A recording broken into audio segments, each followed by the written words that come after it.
Tatalakayin naman po natin ang isang makabuluhang proyekto ng One Malacanang Palace Eagles Club Incorporated na naglalayong maghatid ng tulong sa ating mga kababayan.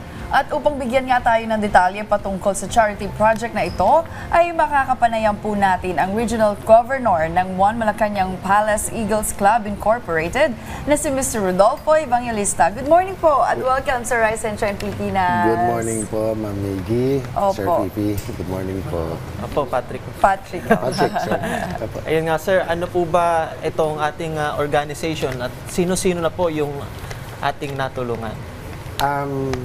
Marami po. Ito po ay tayo po ay naghahatid ng tulong, kasiyahan at pag-asa sa mga ating kababayan na sa oras ng pangangailangan. Ang mga natulungan po natin dito ay yung iba, yung mga nasunugan. Nagkaroon po tayo ng agarang pagtulong. Namahagi po tayo ng mga donasyon na damit mula sa iba't ibang miyembro. Tayo po ay nagpakain din po tayo, feeding program.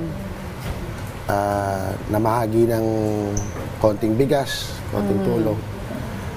Base po sa pondo na aming nalagak mula sa bulsa ng kani-kaniyang member.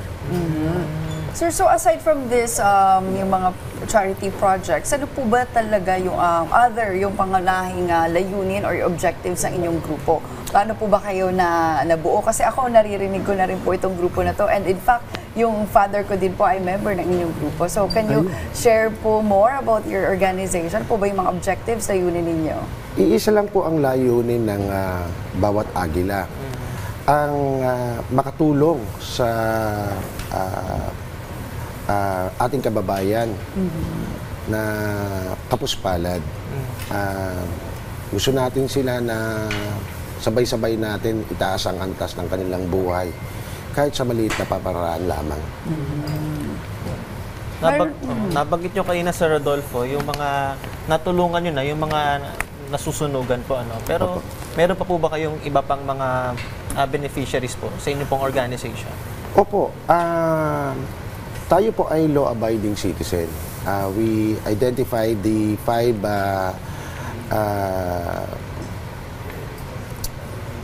poverty, which is yung urban poor,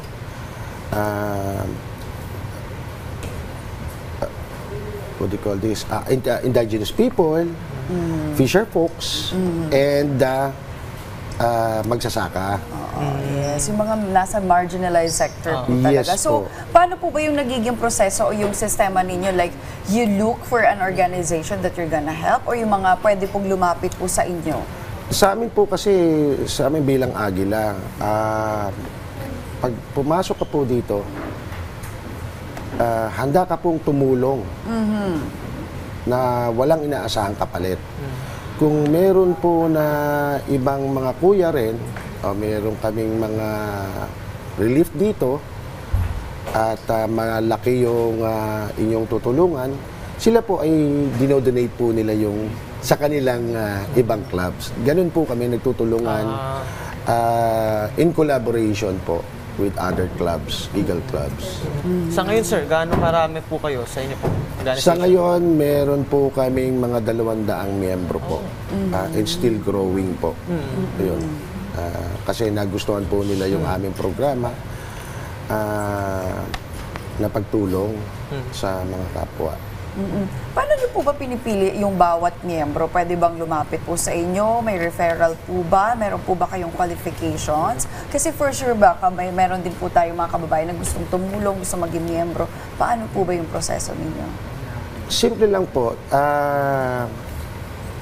Pumasok sila sa Agila na ito po ay meron po mga seremonyal, doktrina na dapat nilang i-adapt sa bawat isang magiging ganap na miyembro. Alright, mabalik din po tayo sa charity projects. Ano po Opo. yung mga upcoming projects ninyo? Nais po sana namin na mamahagi ng tulong sa mga TODA. Tota. Opo. this coming maybe 1 to 2 weeks more. Opo, yun po yung aming binubuong plano. Isang malawakang pagtulong po. Sang TODA yan, sir? Anong mga TODA?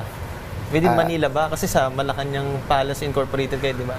Hindi po. Sa outside Metro Manila po. Outside gagawin. Opo, outside Metro Manila po. Kumbaga kahit, kunwari, for example, sa Malacanang Palace, yung area ninyo, pwede naman kayong tumulong outside naman. It is not, we are not affiliated Yes, with Malacanang. So, kami po, wala po kaming pinipili na lugar. Kahit probinsya, umaabot po kami. Kasama po dyan yung mga indigenous people. Like I said, sila po yung isa sa mga pangunahing beneficiaries namin. Alright. Sir, ano na lang po yung mga message ninyo sa mga gusto rin pong makilahok na sa mga ganitong klase po yung proyekto ninyo? Sa ngayon po, nire-reorganize na po namin yung aming organisasyon. Magkakaroon po tayo ng website, official social media page. For the meantime, you can PM yung mga aming club presidents sa mga nais pong maki-join sa amin, maki-miyembro. Yun lang po. Alright. Napakaganda nga, Meiji, na sa panahong maraming nangangailangan. Oo, sunod-sunod din yung mga kalamidad na ating naranasan this year, no? So, talagang may space pa para sa pagtutulungan. Ayun nga. At mga kagaya nila, sir, na tumutulong sa ating mga kababayan. Anyway, sir, maraming salamat nga po sa pagbibigay sa amin ng mahalagang impormasyon patungkol sa inyong mga charity project at sana'y madagdagan tayo ito, sir. At marami pa kayong Sana nga po. matulungan. At muli po, nakapanayam natin ang Regional Governor ng One Malacanang Palace Eagles Club Incorporated na si Mr. Rodolfo Evangelista. Maraming salamat, sir. Maraming pong salamat sa inyo.